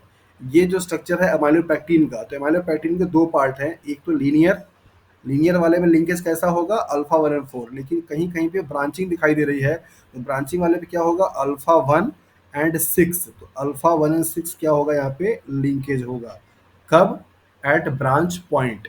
तो amylopectin contain 2 type of linkage, that is linear, in linear case that is 1 alpha 1 and 4, while at the point of a branch that is alpha 1 and 6। तो 2 तरीके के linkage आपको देखने को यहाँ पे मिलते हैं, alpha 1 and 4, alpha 1 and 6। While in case of amylase there is only one kind of sir ये linkage, that is voile alpha 1 and 4 linkage। ठीक है, सर ये वॉइल वाटर का आपने क्या बताया था अभी? क्या चीज? वॉइल वाटर में आपने अभी सर कुछ बताया था, मतलब स्टार्च डिजोल्व हो जाते हैं ऐसा कुछ? मैं ये बोल रहा था कि स्टार्च की जो सॉल्युबिलिटी है वो कोल्ड वाटर में और अल्कोहल में नहीं होती है, लेकिन आपको वार्म वाटर करने पे, पानी को थोड़ा सा गर्म कर देने पे आप ये सॉल्युबिलिटी आपको देखने को मिलेगा, मतलब ये सॉल्युबल हो जाएगा। आपको पूरी तरीके से इसको बॉयल नहीं करना है, सिर्फ गर्म करना है, मतलब कि रूम टेम्परेचर से थोड़ा सा टेम्परेचर क्या कर देना है, आपको इंक्रीज कर देना है। मतलब जिस टेम्परेचर पे आपकी बॉडी है दैट इज 37 डिग्री सेल्सियस, उस टेम्परेचर पे आसानी से सॉल्युबिलिटी इसकी बन जाती है। यही कारण है कि आपकी बॉडी में ये आसानी से क्या होता है सॉल्युबल हो जाता है, और आपकी बॉडी इसको कन्वर्ट कर देती है मोनोसेकेराइड के मॉलिक्यूल्स में। तो ये था सर ऐसा स्ट्रक्चर। क्या सर? सॉरी, सर ऐसा क्या सर बॉइल वाटर में सॉल्युबल हो जाता है ये? कोल्ड वाटर में सॉल्युबिलिटी इनकी नहीं है, क्योंकि कोल्ड वाटर में दैट मीन्स जो वाटर का काइनेटिक एनर्जी है वो कम है, और काइनेटिक एनर्जी कम होने का मतलब उनमें मूवमेंट नहीं हो रहा है, और उनके मूवमेंट न होने से चार्जेस का जनरेशन उतना नहीं है। वार्म वाटर में जहाँ पे काइनेटिक ये टेम्परेचर दिया जाता है, इसीलिए वार्म वाटर का मतलब रूम टेम्परेचर से थोड़ा सा टेम्परेचर ज़्यादा, मतलब कि रूम टेम्परेचर अगर 25 डिग्री सेल्सियस है तो ये लगभग आपका 40 के आसपास में। इस टेम्परेचर पे उनके आयनिक दैट इज काइनेटिक एनर्जी उनकी मॉलिक्यूल्स की बढ़ जाती है, जिसकी वजह से सॉल्युबिलिटी क्या होता है होना शुरू हो जाता है किसी मॉलिक्यूल की। तो रूम टेम्परेचर से ज़्यादा टेम्परेचर अगर आप बढ़ाएंगे, उस टेम्परेचर पे ये स्टार्च जो है वो सॉल्युबल है, कोल्ड वाटर में सॉल्युबल नहीं है। कोल्ड वाटर का मतलब टेम्परेचर रूम टेम्परेचर से कम हो, मतलब 18 हो, 15 हो, 12 हो, 10 हो, इस तरीके से। इतने टेम्परेचर पे ये पानी में सॉल्युबल नहीं होगा, और ना ही अल्कोहल में सॉल्युबल होगा। ओके, सो नेक्स्ट है दैट इज ग्लाइकोजन, जो कि एनिमल के केस में स्टोरेज पॉलीसेकेराइड के नाम से भी जाना जाता है। हमारी बॉडी में एक्स्ट्रा अमाउंट ऑफ जो एनर्जी होती है वो ग्लूकोज ग्लाइकोजन में ही क्या होती है कन्वर्ट हो जाती है, और ये ग्लाइकोजन आपकी बॉडी में दैट इज लीवर में जाकर के स्टोर हो जाता है। जब कभी भी आप स्टारवेशन कंडीशन में होते हैं तो यही ग्लाइकोजन एक प्रोसेस होता है आपकी बॉडी में जो कि ग्लाइकोजन को ग्लूकोज में कन्वर्ट करता है, और यही ग्लूकोज आप क्या करती हैं यूज करते हैं। वो प्रोसेस का मुझे नाम बताइए जिस प्रोसेस से ग्लाइकोजन को ब्रेकआउट करके ग्लूकोज बनाया जाए, बताइए। Glycogenolysis. Glycogenolysis. Glycogenolysis. Sir glycolysis है। ग्लाइकोलाइसिस नहीं, ग्लाइकोलाइसिस का मतलब हाँ, होता है ग्लाइकोलाइसिस ग्लूकोज मॉलिक्यूल्स ग्लूकोज का टू नहीं पायरेविक एसिड में ग्लाइकोलाइसिस कन्वर्जन का होना, वो पायरुवेट में। ठीक हाँ है। जी सर। और ग्लूकोनियोजेनेसिस का मतलब होता है, ग्लूकोनियोजेनेसिस का मतलब होता है कि किसी भी नॉन कार्बोहाइड्रेट के मॉलिक्यूल्स से ग्लूकोज के मॉलिक्यूल का सिंथेसिस होना, ठीक है। और ग्लाइकोजेनेसिस का मतलब होता है, ग्लाइकोजेनेसिस का मतलब होता है ग्लूकोज के मॉलिक्यूल्स से ग्लाइकोजन का सिंथेसिस होना। ये 4 प्रोसेस हैं पूरा आपके ग्लूकोज की केमिस्ट्री में, glycogenolysis, glycolysis, gluconeogenesis and glycogenesis. ठीक है, तो ग्लाइकोजन से ग्लूकोज में कन्वर्जन की प्रोसेस को ग्लाइकोजिनोलाइसिस के नाम से जाना जाता है। मतलब ग्लाइकोजन का लाइसिस, ग्लाइकोजिनोलाइसिस, ग्लाइकोजन के मॉलिक्यूल्स को ब्रेक डाउन करके ग्लूकोज में कन्वर्ट करने की प्रोसेस को आप ग्लाइकोजिनोलाइसिस के नाम से जानते हैं। जब कभी भी हम लोग फास्ट रहते हैं, हम लोग डे टाइम पे कोई भी डाइट नहीं ले रहे होते हैं, तो हमारी बॉडी को चूंकि काम तो हमेशा करना होता है, ग्लाइकोलाइसिस की प्रोसेस हमेशा चल रही होती है। तो जब आपकी बॉडी में एक्स्ट्रा जो फ्री अमाउंट ऑफ एनर्जी थी वो कंज्यूम हो जाती है, और आप लगातार 6 घंटे, 10 घंटे, 12 घंटे, 24 घंटे अगर आप फास्टिंग पे हैं, आपकी बॉडी स्टार्व हो जाती है। स्टारवेशन कंडीशन पे यही जो स्टोर्ड फूड मटेरियल होता है ये कन्वर्ट होता है किसमें, ग्लूकोज की फॉर्म में। अब ये ग्लूकोज की ये जाकर के ग्लाइकोलाइसिस में क्या करेगा, पार्टिसिपेट करेगा। आगे की सारी प्रोसेस क्या होगी, वो चलना शुरू हो जाती है। तो ग्लाइकोजन हमारा क्या है कि स्टोरेज पॉलीसेकेराइड है। हमारी बॉडी में ग्लाइकोजन तब बनते हैं जब हमारा जो दैट इज एक्सपेंडिचर है, मतलब जितना आप वाइटल एक्टिविटीज कर रहे हैं, जितना आप फिजिकल एक्टिविटी कर रहे हैं, उसमें लगने वाली एनर्जी से ज़्यादा आप खाना खा रहे हैं, मतलब आपका खाना का डोज ज़्यादा है और काम का डोज कम है, तो आपकी बॉडी में वो ग्लाइकोजन की फॉर्म में स्टोर होना शुरू हो जाता है। और अगर बहुत ज़्यादा होगा तो वो ग्लाइकोजन से बढ़ करके लिपिड में स्टोर होना शुरू हो जाता है, जिसको कि आप ओबिसिटी या मोटापा के नाम से जानते हैं। सो बेसिकली आपके काम का रेशियो और आपकी जो फूड डाइट है, उन दोनों में एक बैलेंसिंग होना चाहिए। अगर आप सपोज कीजिए कि आपका दिन भर का जो फिजिकल एक्टिविटी है उससे आप 40 किलो कैलोरी एनर्जी क्या करते हैं, खर्च करते हैं, राइट। बट लेकिन आपके खाने का जो हिसाब किताब उससे आप 100 किलो कैलोरी एनर्जी क्या कर रहे हैं, गेन कर रहे हैं। तो daily plus 60 kilo calorie energy आपने क्या किया, स्टोर किया। ऐसा करते करते अगर आप यही पैटर्न पे खाना 2-4 साल अगर आप खा लेते हैं, तो आपकी बॉडी पूरी तरीके से क्या होती है, फैटी हो जाती है। लेकिन अगर आपका कंजप्शन मीन्स खर्च 40 किलो कैलोरी एनर्जी का है और आप डेली बेसिस पे 50 किलो कैलोरी एनर्जी अगर आप ले रहे हैं, तो वो आपके लिए परफेक्टली माना जाता है कि हाँ चलिए ठीक है, 10 किलो कैलोरी एनर्जी आप डेली सेव कर रहे हैं आपके अपने बुरे वक्त के लिए। ठीक है, तो ये एक स्टोरेज पॉलीसेकेराइड है, और स्टोरेज पॉलीसेकेराइड की वजह से इसको आप रिजर्व फूड मटेरियल के नाम से भी जानते हैं। हमारी बॉडी में ये मसल्स में और लिवर में स्टोर होता है।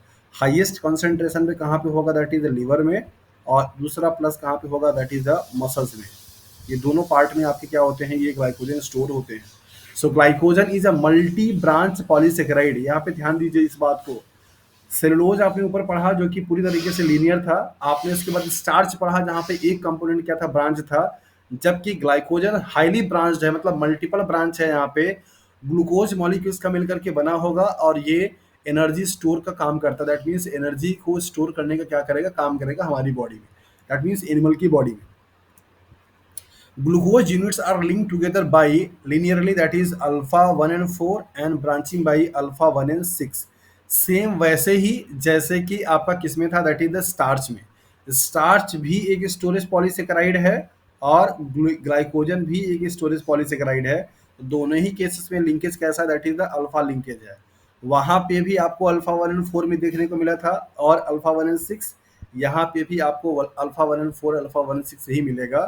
फर्क क्या होगा कि आपका जो दैट इज स्टार्च था वहाँ पे ब्रांचिंग का जो नंबर था वो बहुत कम था, लेकिन ग्लाइकोजन के केस में जो ब्रांचिंग होगी बहुत ही फ्रीक्वेंटली होगी, मतलब बहुत कम कम नंबर के गैप पे ही ब्रांच देखने को आपको मिल जाते हैं। तो ग्लाइकोजन और स्टार्च में अगर आप कंपेयर करेंगे तो आपको देखने को मिलेगा कि ग्लाइकोजन ब्रांच बहुत ज़्यादा देता है, दैट मीन्स उसमें ब्रांचिंग बहुत ज़्यादा होती है। दूसरा, स्टार्च में नंबर ऑफ कार्बोहाइड्रेट का मॉलिक्यूल्स की संख्या थाउजेंड तक हो सकती है, मतलब ज़्यादा होता है। यहाँ पे उस तरीके से संख्या नहीं होती। तो ये थोड़े थोड़े कुछ कुछ डिफरेंसेस हैं। स्टोरेज होमोपॉलीसेकेराइड है जो कि एनिमल्स में पाया जाता है। Beta alpha 1 and 4, alpha 1 and 6 की लिंकेज होती है। यहाँ पे स्टेटमेंट दिया जा रहा है। हाँ जी सर, एक ग्लाइकोजन में मतलब ब्रांचिंग का वो रिपीटेशन ज्यादा होता है जी जी मतलब ग्लाइकोजन में। अच्छा, स्टार्च में कम होता है, जैसे 1000 यूनिट के बाद ही एक ब्रांचिंग आता है। मतलब आप इन ऐसे अनुमान लगाइए, जैसे सपोज अगर मैं एक नंबर के लेकर के चलूँ, तो स्टार्स के केस में सपोज 1 से लेकर के 100 मोनोसेकेराइड के बीच में कहीं एक ब्रांच पाया जाएगा। तो इस केस में क्या होगा, 1 से लेकर के 25 के बीच में ही क्या पाए जाएंगे, फिर 25 से 50 के बीच हाँ। में पाए जाएंगे, फिर 75 पे पाए जाएंगे, फिर 100 पे पाए जाएंगे। तो नंबर ऑफ जो ब्रांचिंग अच्छा। होती है वो ग्लाइकोजन में फ्रीक्वेंटली होती है as compare to the starch के। यहाँ पे भी लिंकेज ओके। वही होगा अल्फा 1 एंड 6, यहाँ पे भी लिंकेज वही होगा अल्फा 1 एंड 6। लीनियर वाले में लिंकेज होगा दैट इज अल्फा 1 एंड 4, यहाँ पे भी लिंकेज होगा अल्फा 1 एंड 4। ठीक है, okay sir, okay sir. Okay. बताया जा रहा है कि muscle cells contain 1 to 2% of their dry weight and liver contain up to 10% of their dry weight as glycogen. मतलब हाईएस्ट जो परसेंटेज है हमारी बॉडी में ग्लाइकोजन के स्टोर होने का वो कहाँ पे है, दैट इज द लिवर में, और कुछ परसेंटेज में कहाँ पे है, दैट इज द मसल्स में। ये है स्ट्रक्चर जो कि आपको यहाँ पे दिखाई दे रहा है, ये अल्फा 1 एंड 6 का लिंकेज है ब्रांच पॉइंट पे। नॉर्मल कंडीशंस में आपको यहाँ पे जो दिख रहा होगा दैट इज ये वाले जो होंगे ये ब्रांचिंग के लिए वाला अल्फा 1 एंड 6 हैं। लीनियर चेयर में आपको जो लिंकेज दिखेगा अल्फा 1 एंड 4 का, तो ये आपका लीनियर चेन का है और ये आपका ब्रांचिंग है। बट इसमें ब्रांचिंग का जो नंबर होगा वो बहुत ही हाईली रिपीटेटिव होगा, मतलब बार बार क्या करेगा, ये रिपीट करेगा। सो this is about the glycogen, starch and cellulose. ये तीन आपके प्राइम पॉलीसेकेराइड के मॉलिक्यूल थे। इसके अलावा भी आपको दो चीज़ पढ़ना है, दैट इज काइटिन के बारे में, जो कि एक पॉलीसेकेराइड है लेकिन इसका नेचर हेटेरोपॉलीसेकेराइड है। मतलब यहाँ पे ग्लूकोज के अलावा भी दूसरे आपको देखने को मिलेंगे। So chitin is a linear polysaccharide. चूंकि ये अब फिर से यहाँ पे क्या आ गया, दैट इज स्ट्रक्चरल। ये स्ट्रक्चरल पॉलीसेकेराइड है तो लिंकेज क्या हो जाएगा, that is beta 1 and 4 linked to N acetyl D glucosamine residues. ये कार्बोहाइड्रेट के डेरिवेटिव्स होते हैं जहाँ पे एन एसिटाइल ग्रुप क्या होता है, लगा होता है। तो ये एक हेटेरोपॉलीसेकेराइड है। नेचर कैसा है, दैट इज द लीनियर, और लिंकेज कैसा है, दैट इज बीटा 1 एंड 4, और मोनोमेरिक यूनिट क्या है, that is an acetyl D glucosamine. तो ये इसके यूनिट आपस में रिपीट करते रहते हैं। It is the main structural component of exoskeleton of invertebrates like as crustaceans, insects and spiders, and main component of cell wall of the most fungi। तो fungi का जो सेल वॉल होता है उसका ये स्ट्रक्चरल कंपोनेंट है, as well as ये आपके कुछ ऑर्थोपोड्स के मेंबर हैं, जिन ऑर्थोपोड्स के मेंबर का एक्जोस्केलेटन जो होता है वो आपका काइटिन का ही मिलकर के बना होता है, राइट। तो ये आपके, हालांकि आप लोग जूलॉजी के नहीं हो, जूलॉजी में बड़ा ही इंपॉर्टेंट सवाल ये बनता है, क्रस्टेशियंस या इंसेक्ट का एक्सोस्केलेटन किस केमिकल कंपोनेंट का मिलकर के बना होता है, that is name is chitin. So chitin is a heteropolysaccharide made up of N acetyl D glucosamine, linkage that is beta 1 and 4, और नेचर कैसा होगा, linear. Extensive hydrogen bond of N-acetyl side chain make chitin tough and insoluble polymer। बताया जा रहा है कि ये N-acetyl जो डोमेन है ग्लूकोसामाइन का, ये बहुत ही ज़्यादा हाईली हाइड्रोजन बॉन्ड को क्या करता है, फॉर्म करता है नेबरिंग मॉलिक्यूल्स से, मतलब इंटर मॉलिकुलर हाइड्रोजन बॉन्डिंग बनती है।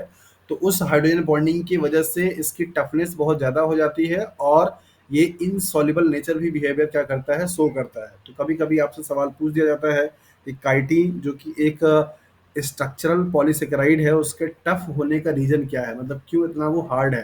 तो आप बता सकते हैं कि एन एसिटाइल जो ग्रुप है उस एसिटाइल ग्रुप के हाइड्रोजन बॉन्ड की वजह से। दूसरा पेप्टाइडोग्लाइकॉन है जो कि बैक्टीरिया का स्ट्रक्चरल पॉलीसेकेराइड है। बैक्टीरिया का जो सेल वॉल होता है वो सबसे आउटर कवरिंग जिसको आप बोलते हो, ये आउटर कवरिंग इसी पेप्टाइडोग्लाइकॉन के मिलकर के बनी होती है। ये भी एक स्ट्रक्चरल पॉलीसेकेराइड है और यहाँ पे भी लिंकेज आपको बीटा फॉर्म में देखने को मिलेगा। साथ साथ ये भी एक हेटेरोपॉलीसेकेराइड है। कैसा, हेटेरोपॉलीसेकेराइड। सो यहाँ पे बताया जा रहा है peptidoglycan consist with the rigid component of the bacterial cell wall. Cell wall का जो कंपोनेंट है वो है आपका पेप्टाइडोग्लाइकॉन, और बैक्टीरिया का जो सेल वॉल होता है वो दो कंपोनेंट से मिलकर के बना होता है। ये एक हेटेरोपॉलीसेकेराइड है जहाँ पे जो कंपोनेंट है क्या है, एन एसिटाइल ग्लूकोसामाइन जिसको कि आप नैग बोलते हो, और एन एसिटाइल मिरामिक एसिड जिसको कि आप नैम बोलते हो। तो peptidoglycan basically NAG means NAG and NAM, NAG और नैम यूनिट से मिलकर के बना होता है, और इनके बीच में जो लिंकेज है वो लिंकेज कैसा है, that is the beta 1 and 4। Beta 1 and 4 का लिंकेज होगा। यूनिट जो होंगे वो नैग और नैम होंगे। नैग का फुल फॉर्म है एन एसिटाइल डी ग्लूकोसामाइन, जबकि एम का मतलब है दैट इज म्यूरामिक एसिड। तो इस तरीके से ये, काइटिन तो होमोपॉलीसेकेराइड है ना? हाँ ये होमोपॉलीसेकेराइड है। होमो का मतलब नेचर होगा यहाँ पे, जैसे होमो और हेटेरो का नेचर क्या होता है, जैसे सपोज कि अगर एक जो ग्लूकोज का मॉलिक्यूल है, मतलब जैसे जो कार्बोहाइड्रेट है, अगर उसमें सिर्फ पूरे कार्बोहाइड्रेट के ही मायोटीज अगर लगे हुए हैं तो वो एक तरीके का होगा, दैट इज होमो, यूनिट उसकी सेम होनी चाहिए। लेकिन अगर वहाँ पे कार्बोहाइड्रेट के मायोटीज के अलावा जैसे कुछ डेरिवेटिव्स लगे हुए हों, नाइट्रोजन लगा हो, सल्फर लगा हो, इस तरीके से लगे हों, तो उसको आप हेट्रो बोलते हैं। हेटेरो का जो डेफिनेशन है वो दो तरीके से आप समझिए। एक तो ये कि जो मोनोमेरिक यूनिट होती है, जैसे मान लीजिए मोनोमेरिक कोई एक यूनिट ये है और एक ये बी है। एक मॉलिक्यूल सिर्फ अगर ए से बना होगा तो उसको आप होमो बोलोगे, लेकिन अगर इन दोनों से मिलकर बना होगा तो आप हेट्रो बोलेंगे। एक डेफिनेशन ये होता है। दूसरा, कार्बोहाइड्रेट में सिर्फ कार्बन, हाइड्रोजन, ऑक्सीजन पाए जाते हैं। इसके अलावा अगर कोई और एलिमेंट लाइक नाइट्रोजन, सल्फर, अगर ये सब पाए जाएं, उस केसेस पे भी आप इसको हेट्रो बोलते हैं। तो पहला वाला जो डेफिनेशन है that is same kind of a monomeric unit के बेसिस पे अगर आप देखेंगे तो ये आपका क्या कहलाएगा, होमो। लेकिन चूंकि यहाँ पे ग्लूकोसामाइन है, मतलब कि यहाँ पे अमाइन ग्रुप भी लगा हुआ है जो कि नाइट्रोजन कंटेन करता है, इसलिए ये हेट्रो हो जाएगा।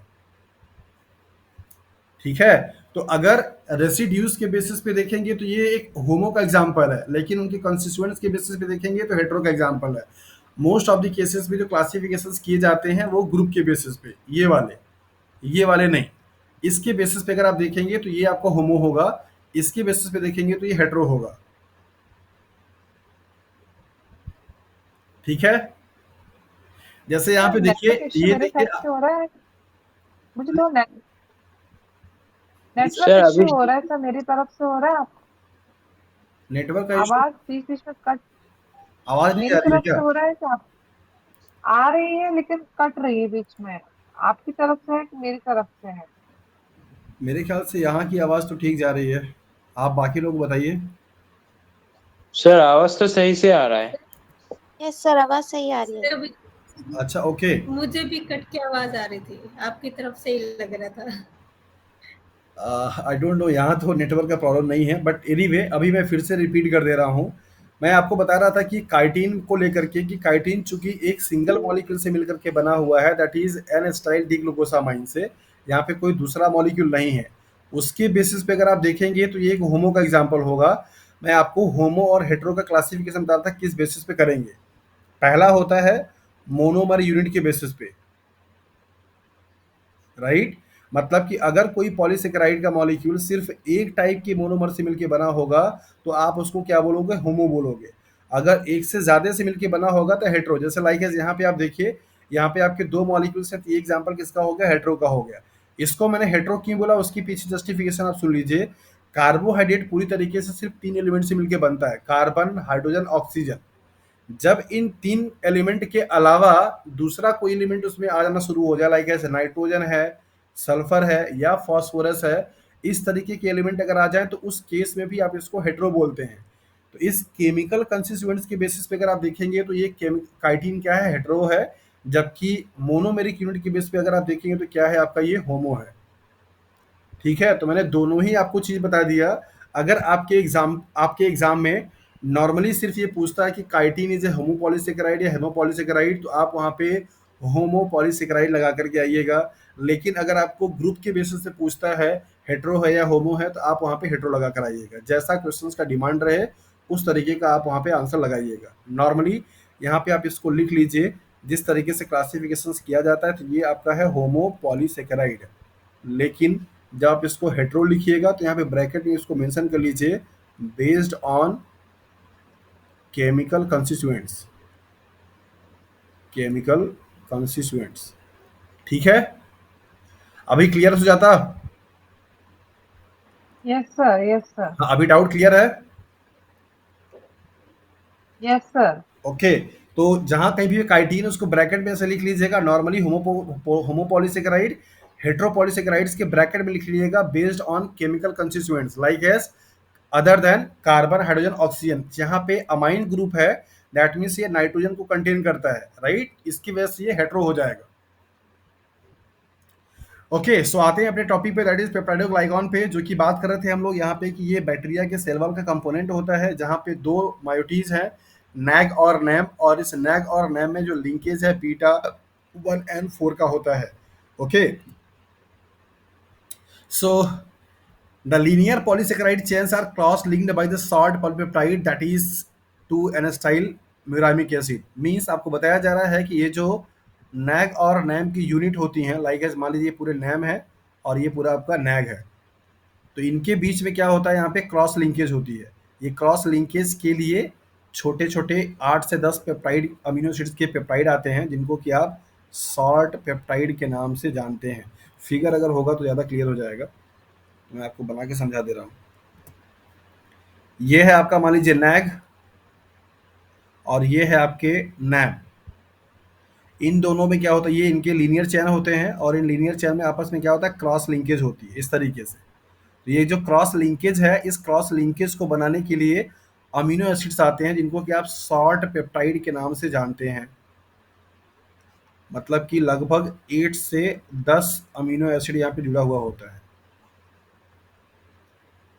ठीक है, आपको जानने वाली बात जो इंपॉर्टेंट है वो क्या है कि इस नैग और नैम यूनिट को क्रॉस लिंक करने वाली जो पेप्टाइड होती है, उस पेप्टाइड में अमीनो एसिड का जो कॉन्फ़िगरेशन है वो कैसा है, that is the D form.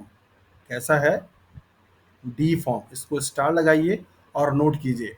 Normally naturally occurring जितने भी प्रोटीन्स होते हैं, उन सभी में प्रोटीन्स में अमीनो एसिड आपका एल फॉर्म में क्या होता है, प्रेजेंट होता है। इस फॉर्म में एल कॉन्फ़िगरेशन में। और जितने भी प्रोटीन को डाइजेस्ट करने वाले, that is proteolytic enzyme, proteolytic enzyme जो होते हैं, वो सभी एंजाइम्स सिर्फ और सिर्फ इसी L form of amino acid को ही क्या करेंगे, रिकॉग्नाइज कर पाते हैं। दैट मीन्स प्रोटीन मॉलिक्यूल को ब्रेक डाउन कर पाएंगे। जहां कहीं पे भी डी कॉन्फ़िगरेशन होगा, वहां पे प्रोटियोलाइटिक जो एंजाइम्स होंगे वो काम नहीं करते हैं। तो नैग और नैम यूनिट में जो क्रॉस लिंकेज है, उसमें पाए जाने वाले पेप्टाइड डी फॉर्म में होते हैं, जिसकी वजह से बैक्टीरियल सेल्स मेजॉरिटी अपने आप को प्रोटियोलाइटिक एंजाइम से डिग्रेड होने से क्या करता है, प्रिवेंट करता है। That means what, the short peptide between the NAG and NAM unit present in the D form of amino acids prevent proteolytic digestion of cell wall। तो सेल वॉल का जो प्रोटियोलाइटिक डाइजेशन होता है, उसको prevent करने में help करता है। आपसे सवाल कभी कभी ये पूछ दिया जाता है कि नेचर में पाए जाने वाला ऐसा कौन सा एग्जाम्पल है जहाँ पे अमीनो एसिड डी कॉन्फ़िगरेशन में एग्जिस्ट करते हैं। नॉर्मली जितना भी प्रोटीन आपने पढ़ा है, जो भी प्रोटीन्स के बारे में आप जानते हैं, उन सभी प्रोटीन्स में अमीनो एसिड जो होते हैं वो एल कॉन्फ़िगरेशन में एग्जिस्ट करते हैं, और उनको डाइजेस्ट करने वाले जो एंजाइम्स होते हैं वो सिर्फ और सिर्फ एल कॉन्फ़िगरेशन को ही रिकॉग्नाइज कर पाते हैं। तो यहाँ पे डी कॉन्फ़िगरेशन में ये पाया जाता है। ठीक है, यहाँ पे स्टेटमेंट आपको दिया जा रहा है, cross linking by peptide weld the polysaccharide chain into strong sheath that envelop the entire cell and prevent osmotic rupture of the cells. बताया जा रहा है ये जो क्रॉस लिंकेज होती है, ये पूरे के पूरे सेल को एक तरीके से कवर अप करता है, जो कि सेल वॉल है। और इस सेल वॉल ये जो कि जिसका नेचर काफ़ी रिजिड होता है, और ये बैक्टीरिया को बाहर के जो भी दैट इज एटमॉस्फेरिक स्ट्रेस होते हैं, लाइक ड्रॉट है, सैलिनिटी है, स्ट्रेस है, टेम्परेचर है, इन सभी चीज़ों से प्रिवेंट करने में क्या करता है, हेल्प करता है। मतलब ये सेल वॉल बैक्टीरिया का एक कवरिंग है, जो कि उसको बाहर की चीज़ों से बचाने में क्या करता है, हेल्प करता है। ओके, सो आपने अब तक बेसिकली 5 डिफरेंट टाइप्स के पॉलीसेकेराइड के बारे में पढ़ा। ये टेबल आपको कुछ इन्फॉर्मेशन देके जा रहा है। यहाँ पे आपको दिए गए हैं दैट इज एग्जाम्पल्स, उनके मोनोमेरिक यूनिट और उनका साइज, उनका biological significance. Like as stars की अगर बात करें तो ये डी ग्लूकोज से मिलकर बना है, जहाँ पे ये कॉन्फ़िगरेशन कैसा, दैट इज द अल्फा। इसमें नंबर जो होगा 50 से लेकर के 5000 तक हो सकते हैं। Storage of energy in the plant, ये प्लांट में स्टोर्ड फूड मटेरियल के रूप में यूज़ किया जाता है। ग्लाइकोजन, जहाँ पे फिर से मोनोमेरिक यूनिट क्या है आपका, अल्फा डी ग्लूकोज है, और इसमें आपको नंबर जो दिखेगा वो लगभग 50,000 तक को देखने का मिलेगा। और ये बैक्टीरिया और एनिमल में, ये इंपॉर्टेंट क्वेश्चन है, यहाँ पे सवाल ये बन चुका है, इसको स्टार लगा लीजिए। एनिमल्स के बारे में सब कोई जानता है, लेकिन जब सवाल दे दिया जाए कि बैक्टीरिया के बॉडी में पॉलीसेकेराइड किस फॉर्म में स्टोर होता है, तो यहाँ पे थोड़ा कंफ्यूजिंग बन जाता है। तो ये एनिमल्स और बैक्टीरिया दोनों के ही केसेस के लिए क्या है, ग्लाइकोजन है। तीसरा है आपका सेलुलोज, यहाँ पे जो ग्लूकोज है बीटा कॉन्फ़िगरेशन में है, डी ग्लूकोज इनका मोनोसेकेराइड यूनिट है। यहाँ पे आप देखिए 15,000 तक जो है नंबर हो सकता है मोनोसेकेराइड के मॉलिक्यूल्स का। Play structural role and provide rigidity and strength to the cell wall. Cell wall को ये एक रिजिडिटी प्रोवाइड करता है और उसको स्ट्रेंथ भी देता है, और सराउंडिंग से जो स्ट्रेस होते हैं उनसे बचाने का भी क्या करता है, काम करता है। काइटिन जो कि एक स्ट्रक्चरल पॉलीसेकेराइड है, और ये बताया गया कि आपको दैट इज इंसेक्ट में और फंजाई के सेल वॉल में क्या होता है, पाया जाता है, मतलब एक्सोस्केलेटन और स्ट्रक्चरल रोल प्ले करता है, प्रोवाइड रिजिडिटी। तो यहाँ पे भी आपको काफ़ी ज़्यादा लार्ज है। यूनिट जो है वो एनस्टाइल डी ग्लूकोसामाइन है। इनुलिन, इनुलिन जो है आपका बीटा डी फ्रक्टोज का है। 30 से 35 आपके यूनिट मतलब नंबर हो सकते हैं। Storage of energy in the plant, ये प्लांट की बॉडी में as a stored food material के रूप में यूज होता है। इस तरीके से स्टार्च था। पैक्टिन डी ग्लैक्टोरोनिक एसिड का है, मिलके बना हुआ है। यहाँ पे नंबर ऑफ यूनिट नहीं दे रखा। It has structural role hold cellulose fibrils together in plant cell wall. Plant के ही सेल वॉल में पाया जाने वाला एक मॉलिक्यूल है पैक्टिन, जो कि बेसिकली सेल वॉल के कंपोनेंट में ही पाया जाता है, जो कि सेल के वॉल को दैट इज रिजिड बनाने में क्या करता है, हेल्प करता है। लाइक एस अभी एग्जांपल के तौर पे आप देख सकते हैं, जो टोमेटो आपके मार्केट में आ रहा है उसका सेल वॉल ज़्यादा डिग्रेड नहीं होता है, तो ये पैक्टिन को ही कंटेंट को क्या किया गया, बढ़ा दिया गया है, जिसको कि आप फ्लेवर सेलर टोमेटो के नाम से भी जानते हैं। डेक्स्ट्रॉन है जो कि D glucose alpha D glucose से मिलकर बना हुआ है। वाइड रेंज हो सकता है, ये स्ट्रक्चर रोल प्ले करता है एक्स्ट्रा सोलर एडहेसिव इन बैक्टीरियल सेल्स में। और जाइलॉन है जो कि बीटा डी जाइलॉन से मिलकर के बना हुआ है। तो इस तरीके से ये कुछ आपके पॉलीसेकेराइड हैं और उनके मोनोसेकेराइड मॉलिक्यूल और उनका कहाँ-कहाँ पे सिग्निफिकेंस। ये टेबल आपके एग्जाम के पॉइंट ऑफ व्यू से काफ़ी ज़्यादा इंपॉर्टेंट है।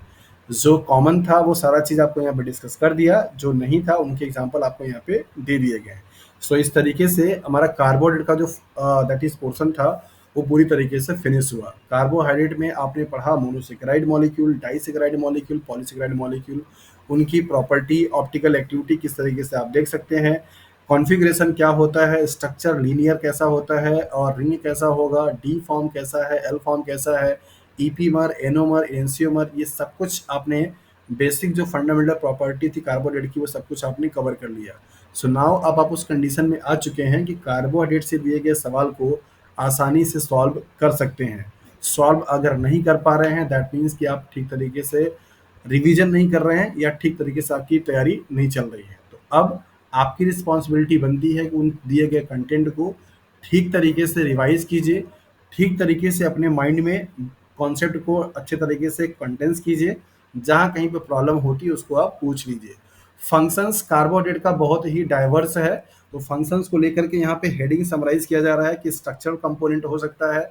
ये अब आप बता सकते हैं कि कौन कौन से कार्बोहाइड्रेट के मॉलिक्यूल है जो कि स्ट्रक्चर में पार्टिसिपेट करेंगे और कौन कौन से सेल्स में पार्टिसिपेट करेंगे। आसानी से आप बता सकते हैं कि फंजाई में है या बैक्टीरिया में है या फिर प्लांट के सेल वॉल में है, तो स्ट्रक्चरल कंपोनेंट में कौन कौन आएगा ये आप सबकी रिस्पॉन्सिबिलिटी उनके एग्जाम्पल के साथ में इसको लिख करके रखेंगे, कभी भी मैं आपसे सवाल पूछ सकता हूँ। दूसरा स्टोरेज कंपोनेंट के रूप में यहाँ पे भी आप काफ़ी डेटा आपके पास है, आप बता सकते हैं कि कौन कौन सा कार्बोहाइड्रेट का मॉलिक्यूल है जो कि स्टोरेज कंपोनेंट के रूप में यूज होता है और किस फॉर्म में यूज होता है, कहाँ पे स्टोर होता है, राइट।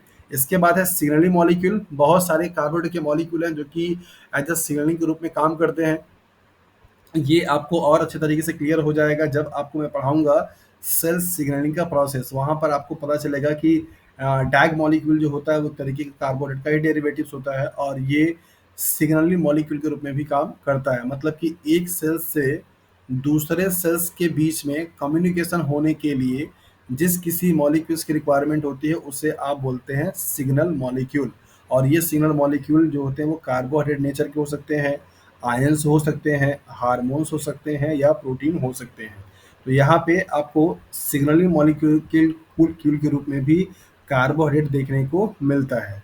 तीसरा है दैट इज एनर्जी प्रोड्यूसर, मतलब कि ये इनके डाइजेशन होने से बहुत ज़्यादा आपको क्या मिलती है, दैट मीन्स एनर्जी मिलती है। जो भी आप पढ़ेंगे लाइक एज ग्लूकोज पढ़ेंगे, फ्रक्टोज पढ़ेंगे या फिर ग्लाइकोजन पढ़ेंगे, इन सब के मेटाबॉलिज्म होने से बहुत हाई अमाउंट में क्या होती है, एटीपी जनरेट होती है। मतलब आप कह सकते हैं कि carbohydrate molecules are the prime source of ATP in any kind of living organism. जितने भी डोमेन्स आप जानते हो, लाइक एज प्लांट डोमेन जानते हो, बैक्टीरियल जानते हैं या फिर एनिमल जानते हैं, all three different kinds of a domain have carbohydrate as a prime source of ATP, that means energy for all kind of vital activities.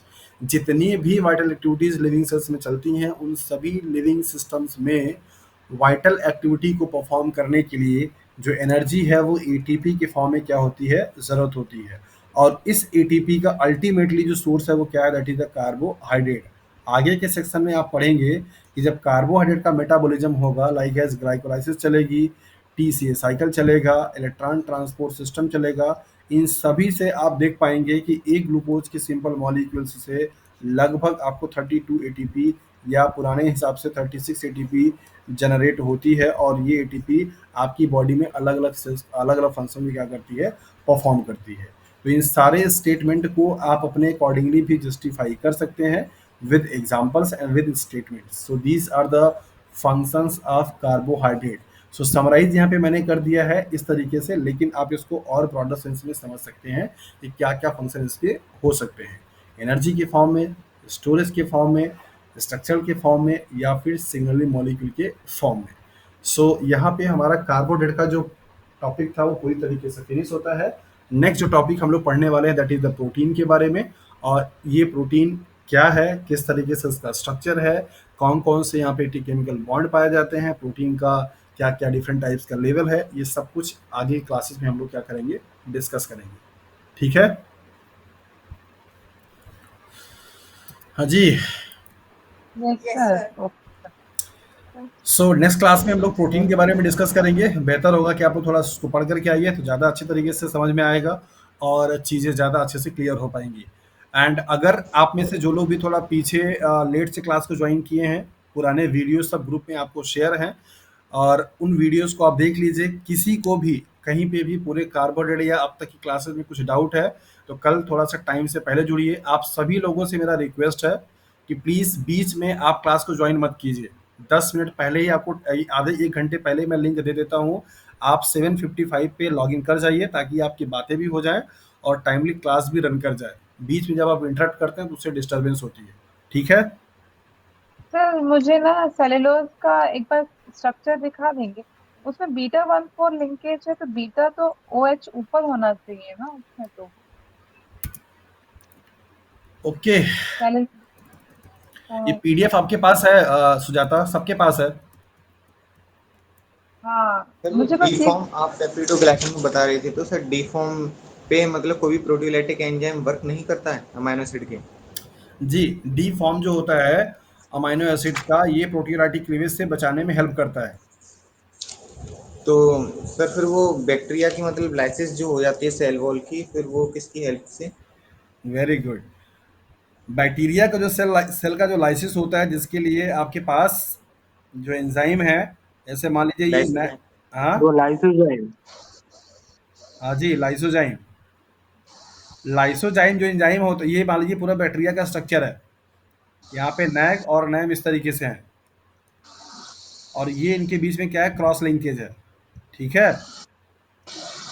तो बैक्टीरिया का जो पेप्टाइडोग्लाइकॉन ब्रेक करने के लिए लाइसोजाइम आप यूज करते हो ना, वो लाइसोजाइम एंजाइम यहाँ पे काम करता है, यहाँ पे नहीं। तो जब ये ब्रेक हो जाता है तो ऑटोमेटिकली ये भी खत्म हो जाता है। मतलब कार्बोहाइड्रेट के बॉन्ड, ग्लाइकोसाइडिक बॉन्ड को ब्रेक करेगा?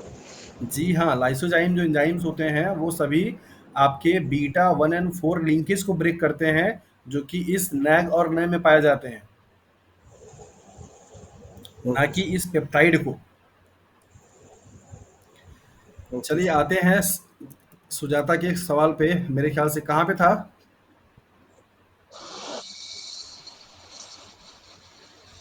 सुजाता आप स्टार्ट। सेलुलोज अच्छा, सेलुलोज के लिए। ओके, सेलुलोज ओके बताइए। सर बीटा 1,4 लिंकेज में तो बीटा तो ऊपर होना चाहिए ना। ये है तो सही यहाँ पे अच्छा बीटा। यहाँ नहीं, मतलब 1,4 लिंकेज में बीटा मैं बोल रही थी। हाँ, तो बीटा 1,4 के लिए ऊपर होना चाहिए, वो OH है तो सही ऊपर ये। बॉन्डिंग के टाइम होना चाहिए ना सर, बॉन्ड जहाँ बन रहा है वहाँ। ये हाँ वैसा मेरा मतलब था। मतलब कि ये ऐसे बॉन्ड बन जाए, यहाँ पे ऑक्सीजन ऐसे। हाँ मतलब तभी होगा ना बीटा 1,4। अरे आप उस चीज को समझिए, जैसे कहने का मतलब ये है कि लाइक एज सपोज कीजिए ये 1 वाला हाइड्रोजन है, कार्बन है, ठीक है। यहाँ पे हाँ OH ग्रुप था ऊपर, यहाँ पे H था नीचे। यहाँ पे मान लीजिए है आपका ये OH नीचे और इस तरीके से H ऊपर था। तो इसका इस तरीके से जो हाइड्रोजन है और ये OH है, ये मिलाकर के वाटर मॉलिक्यूल बन गया। इसलिए आपको इस ये वाला जो ये स्ट्रक्चर ठीक दिख रहा है, ये वाला, हाँ हाँ ये ठीक है। हाँ, तो उसके चलिए, ऊपर है ना ओ। तो चलिए ठीक है, उसको समझ लीजिए। कहने का मतलब मेरा ये है, मेन आइडेंटिफिकेशन आपके इस वाले ग्रुप से है, ठीक है। ये स्ट्रक्चर अगर आपको ये सही लग रहा था, इसको इससे अगर आप समझ पा रहे हैं तो ठीक है। मतलब कि यहाँ पे जो लिंकेज है वो ऊपर की तरफ दिखाई दे रहा है आपको, जबकि ये नीचे की तरफ दिखाई दे रहा है। यही कंफ्यूजन है आपको? हाँ मतलब मेरा था कि बीटा में तो ऊपर ही दिखना चाहिए ना। डेफिनेटली बीटा में यहाँ पे ऊपर ही आपको ये दिखाई दे रहा है। ये जो लिंकेज आपको ये बने हुए हैं, इनके ऊपर नीचे से प्रॉब्लम नहीं होना चाहिए। अगर है तो फिर आप इसको देख के समझ जाइए, ये वाला कॉन्फ़िगरेशन आपको ठीक रिप्रेजेंटेशन है, ठीक है। मेन ठीक है आपके लिए ये है। ठीक। ओके सर, समझ गए, ठीक है। चलो ओके, ओके, ठीक है। फिर कल की थैंक यू क्लास में सर। हम लोग डिस्कस करेंगे प्रोटीन को लेकर के। Okay, okay sir. Good night to all. Sir मुझे सुप्रामोलिकुलर के बारे में कुछ पूछना था।